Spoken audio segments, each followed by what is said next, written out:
कानपुर में एक बार फिर सराफा कारोबारी दूसरा सराफा कारोबारियों का सोना लेकर फरार हो गया। जानकारी के अनुसार कानपुर के कलेक्ट्रेटगंज थाना क्षेत्र के अंतर्गत श्री राधा वल्लभ ज्वेलर्स की दुकान है, जिसके मालिक हरिओम गुप्ता हैं। कई वर्षों से सोना चांदी का कारोबार कर रहे थे और अब नयागंज सराफा बाजार के कई कारोबारियों सहित अन्य कारोबारियों का करीब 1400 ग्राम सोना लेकर फरार हो गया।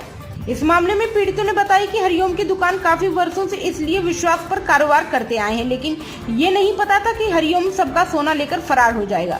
पिछले माह यानी अप्रैल से उसकी दुकान बंद है। फोन पर बात करी तो दिल्ली में पत्नी का इलाज करना बताया था और अब फोन बंद है। हालांकि इस मामले में एक कारोबारी ने करीब 10 करोड़ का सोना ले जाने की बात कही है। इस संबंध में डीसीपी श्रवण कुमार सिंह ने बताया कि सराफा कारोबारियों का आपस का मामला है, जिसमें एक कारोबारी सोना लेकर वह कहीं फरार हो गया। तहरीर के आधार पर आरोपियों की तलाश की जा रही है। डीसीपी ने बताया कि करीब 90 लाख का सोना ले जाने की बात सामने आई है। बाकी जो भी जांच में आएगा वो साझा किया जाएगा। क्या नाम है आपका? मेरा नाम कार्तिकेय गुप्ता है। क्या जी, मेरे साथ एक फ्रॉड हुआ है। एक हरिओम गुप्ता जी ज्वेलर्स थे यहाँ पे, जिनकी फर्म का नाम था श्री राधा वल्लभ। उन्होंने मेरा व्यापार होता था। उन्होंने मेरे से 560 ग्राम माल लिया था होली से के आसपास। वो तब से 29 तारीख तक तो बात होती रही, उसके बाद से वो गायब हो गए। उन्होंने सिर्फ इतना बताया था कि उनकी वाइफ की तबीयत खराब है, वो जा रहे हैं दिल्ली दिखाने के लिए। उसके बाद से उनका कोई अता पता नहीं है। अब फ़ोन मिलाते हैं तो उनका फ़ोन स्विच ऑफ है। यहाँ पे हमने अपना कंप्लेंट दर्ज करी है, तो हमारे साथ ये हादसा हो गया भैया। और भी लोगों का सोना? कई लोगों का है उसमें। अच्छा, लगभग कितना होगा? अब लगभग का तो भैया जिस हिसाब से बात आई है कि वो 10 CR तक की बात है, उसमें तो कुछ कह नहीं सकते किसका कंफर्मेशन है। आप लोगों ने जानकारी नहीं करी कहाँ है, कैसे क्या है, बातचीत नहीं हुई उनसे? भैया बातचीत के लिए उनको मिलाया, उनके घर परिवार से भी बात हुई, तो उनका तो साफ कहना है कि हमको पता नहीं है। पुलिस कंप्लेन करी है तो पुलिस ने क्या आश्वासन दिया?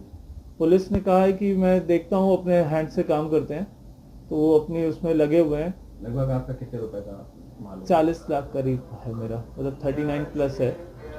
ठीक है। क्या नाम है भैया आपका? संदीप, मेरा नाम है संदीप मिश्रा। क्या हुआ भैया, क्या मामला? कुछ नहीं, हमारा श्री राधा वल्लभ ज्वेलर्स पीपल वाली कोठी में बेसमेंट में दुकान है राधा वल्लभ की। इनके प्रोप्राइटर हरिओम गुप्ता हैं। करीब 7-8 महीने से, जान पहचान तो हमारी बहुत पुरानी है, 7-8 महीने से इनसे कंटिन्यू हमारा आरटीजीएस के द्वारा ये माल देते थे। और आरटीजीएस के द्वारा पहले अप्रूवल में माल देते थे इनको। अप्रूवल के 2 दिन, 4 दिन, 6 दिन, 10 दिन, 15 दिन, इस तरीके से पेमेंट आगे पीछे वाला माल भेजते थे, पेमेंट करते थे। आरटीजीएस मोड से पूरा पैसा आरटीजीएस मोड से करते थे। अभी क्या, पिछले महीने तक तो अच्छा चल रहा था। इन्होंने अप्रैल में जो माल लिया तो बोला इसको सेल करके जैसे पहले होता था उसी तरीके से आपको पेमेंट कर देंगे। 4-6 दिन, 10 दिन लग सकता है। मैंने इनके टाइम के बाद में इनसे पेमेंट मांगा, बोला अभी पार्टी से बोल रखा है, पेमेंट अभी तक आया नहीं है, जैसे ही आता है आपका काम करा देता हूँ। फिर मैंने 2-3 दिन शांत रहे। फिर कुछ टाइम बाद मैंने इनको रिमाइंड किया, बोला कि टाइम हो रहा है, मेरे को भी आरटीजीएस आगे करना है, माल उठाना है, आप अगर पेमेंट करा देंगे तो मेरा हो जाए। बोला पार्टी शायद कुछ कहीं पर फंसी हुई है, किसी कारण से आते ही आपका काम होगा। ये करीब 25 तारीख को मैंने इनको फ़ोन किया। मैंने कहा अभी तक आप नहीं कर, मेरे लेट हो रहा है, पूरा महीना तुम निकाले दे रहे हो और पेमेंट नहीं करा रहे हो, मैं क्या करूं आगे काम? बोले कि मेरी वाइफ की तबीयत ख़राब है, मैं मैक्स हॉस्पिटल जा रहा हूं, गुड़गांव में, वहां पर पहुंचा हूं और वाइफ की तबीयत ठीक हो जाएगी, दिखा करके हो सकता है ऑपरेट भी कराना पड़े, मेरे को टाइम लग सकता है 2-4 दिन, चिंता मत करो, आते ही आपका काम पहले कराऊँगा। आपका काम मेरे दिमाग में बिल्कुल बैठा हुआ है। लगभग कितने का माल होगा? मेरा करीब 800 ग्राम करीब है। वैल्यू के साथ कीमत 50 के आसपास की हमारी कीमत है। कितने व्यापारी है जिनका माल लेके फरार है? नहीं, मेरे साथ में एक राजू जी हैं, जिनका करीब 500 ग्राम, उनका भी अप्रॉक्स करीब उनका है, फाइन मेटल होगा, वो भी 35-40 करीब वैल्यू रखता है। मेरा ज़्यादा था, विश्वास जमा था, पुरानी फर्म थी, 20 साल की पुरानी फर्म थी और ऐसा कोई संदेह भी नहीं होता था कि ऐसा कोई आगे पीछे पेमेंट जरूर होता है, सभी व्यापारियों को होता है। कॉन्टेक्ट हो नहीं पा रहा है? फ़ोन 29 तारीख लास्ट उनसे बात हुई है मेरी। 29 तारीख उन्होंने मेरे को फ़ोन किया था। इससे पहले बीच में मैं फ़ोन करता था, बीच में उनका आ जाता था, बोला मैं लगा हूँ, मैं डिस्टर्ब हूँ बहुत ज़्यादा और वाइफ के ठीक कराने के बाद ही आ पाऊँगा। मैंने उनके इसी बीच में उनके भाई से भी संपर्क किया था, जिसका नाम मनीष है। तो मनीष ने कहा तुम्हें किसी की जान की परवाह है कि केवल पैसे की परवाह है? मैंने कहा नहीं, वो तो मैं पहले देखूँगा यार, किसी की जान की परवाह क्यों नहीं होगी किसी को। तो बोला बस पहले भाभी अगर तबीयत खराब है तो वो उनको ठीक कराएंगे या पहले 29 तारीख से लगातार उनका फ़ोन स्विच ऑफ है। उसके बाद पता किया मैं तो उनके घर, वो केशव नगर में रहते हैं और मैं उसके घर गया हूँ तो घर में जहाँ पर पहले फ्लैट में रहते थे वहाँ से तो निवास भी चेंज कर दिया। फिर मैंने वहाँ से पता किया, 2 दिन 3 दिन चक्कर लगाए और पता करने के बाद वो एक रेंट के मकान में रहने लगे, वहाँ पर पहुँच गया। वहाँ पर उनकी फैमिली कोई वाइफ को लेकर के गए हैं तो थी नहीं, उनके भाई की वाइफ, मनीष की वाइफ, मनीष के बच्चे, उनकी माँ वहाँ पर मौजूद थी। कोई संतुष्टिपूर्ण जवाब वहाँ से मिला नहीं मुझे। आप पुलिस से आपने मदद मांगी है क्या? पुलिस को अब क्या है ना, सबसे पहले तो व्यक्ति को ढूंढे, व्यक्ति कब है, कब गया है, कहाँ। जब तक किसी चीज़ की पूरी जानकारी न हो, तटस्थता न हो, मैं कैसे आगे कुछ बोलूँ। अब जब वहाँ से कंफर्म हो गया, फिर यहाँ पर मार्केट में 1-2 लोगों से बात किया, आपने सराफा एसोसिएशन पे बात किया कि भैया क्या करना चाहिए, बोला FIR करना चाहिए। फाइनली FIR किया हम लोगों ने अभी 3 दिन पहले।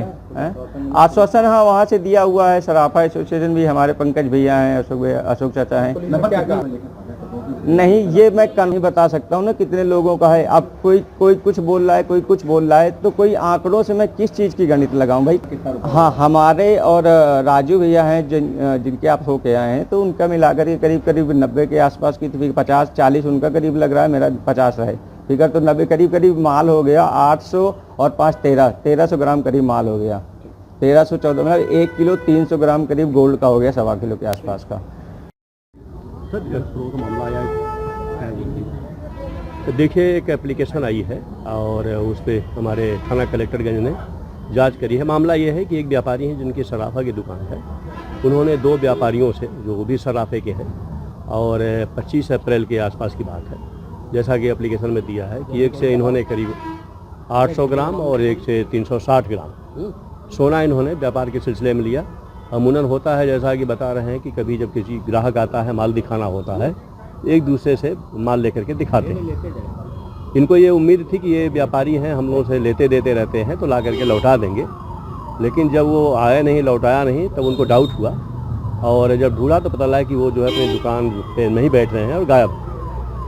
जो व्यापारी जो सोना लेके गए थे वो तब से गायब हैं और उनके परिवार वालों ने हरमंद विहार पे उनकी गुमशुदगी दी है कि व्यापारी हमारे गायब हैं। तो इस पूरे प्रकरण की जांच की जा रही है और जो सोने की जो कीमत है लगभग 82-83 लाख से लेकर के 90 लाख के बीच की बताई जा रही है। तो ये पूरे प्रकरण की जांच हो रही है, चूँकि व्यापारियों के बीच का मामला है और वो व्यापारी मिल जाए तो फैक्ट पता चलेगा कि इन्होंने उनको दिया क्या और उन्होंने ले करके फिर इनको लौटाया क्यों नहीं। तो हमारी पुलिस लगी हुई, चूँकि उनके मोबाइल बंद हैं, तो सर्विलांस के माध्यम से हम ट्रैक करने का प्रयास कर रहे हैं कि वो व्यापारी मिले, तीनों लोगों के बीच के जो विवाद का कारण है वो क्लियर हो।